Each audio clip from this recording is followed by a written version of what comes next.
Well, hello, my valued listeners, and welcome back to another episode of Living in Your Power. I'm your host, Dr. Marlene Greenleaf, and as always, I am truly grateful that you are here with me as we close out our February series. This month, we've been grounded in our theme, Leading with Heart, Compassion, Courage, and Connection. We've explored what it means to lead with compassion, to set boundaries with integrity, and to protect our emotional well-being while still showing up fully for others. Now, today's episode brings all of that together. In this final episode for our February series, it is titled Courageous Leadership that honors the whole person. Now, when we think about courage, we often picture bold statements, decisive actions, or public moments of strength. But in leadership, courage is often much quieter and much more personal. Courage shows up when you choose integrity over convenience.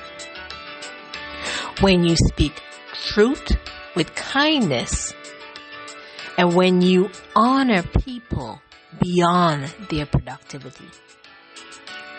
Courageous leadership doesn't require you to dominate or control.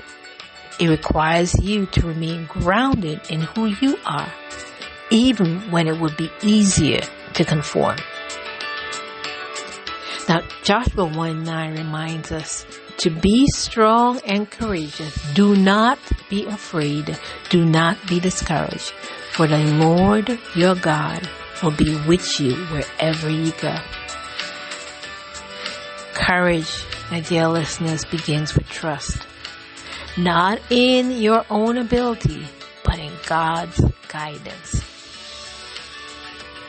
Now, honoring the whole person, it means recognizing that people are more than their roles, titles, or output, because they bring experiences, emotions, strengths and struggles, and values and faith. So, in my own leadership journey, I've learned that people thrive when they feel respected, when they feel heard, and when they feel valued. Not just evaluated.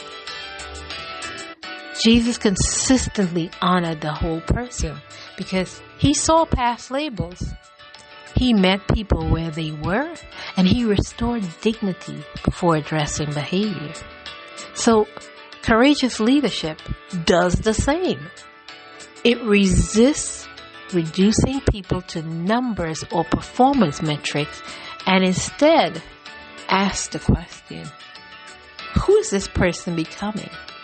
And how can I support that growth with wisdom and care? Now, here are 3 ways courageous leadership can show up in your daily life. Now, first, we want to lead with truth and grace together, because truth without grace can feel harsh, and grace without truth can feel unclear. So, courageous leaders hold both, speaking honestly while remaining compassionate. Now, the second one is to create spaces where people can be human. Listen, people don't need perfection. They need permission to be real, to be their genuine self. And whether you're leading a team, a family, or yourself, allow space for honesty, rest, and growth. Now, the third and final, I want you to model the leadership you hope to see. Your examples set the tone. So, when you honor your boundaries, when you practice self-care, and lead with empathy, you give others permission to do the same. So now let's anchor this episode in Romans 12:10, which says, "Be devoted to one another in love. Honor one another above yourselves." Honoring others does not mean neglecting yourself. In fact, it means leading from humility, respect, and faith. So here's your empowerment quote for this week, your empowerment prompt, for this week. I want you to take time to reflect on these questions. Where is God calling me to lead with greater courage? And how can I honor the whole person, including myself, in my leadership? How would change if I trusted that compassion and courage can coexist? So I'm going to repeat those again for you. I want you to take time to reflect on these questions. Where is God calling me to lead with greater courage? How can I honor the whole person, including myself, in my leadership? And what would change if I trusted that compassion and courage can coexist? So I want you to sit with these questions prayerfully and let your clarity unfold gently as you respond to these questions.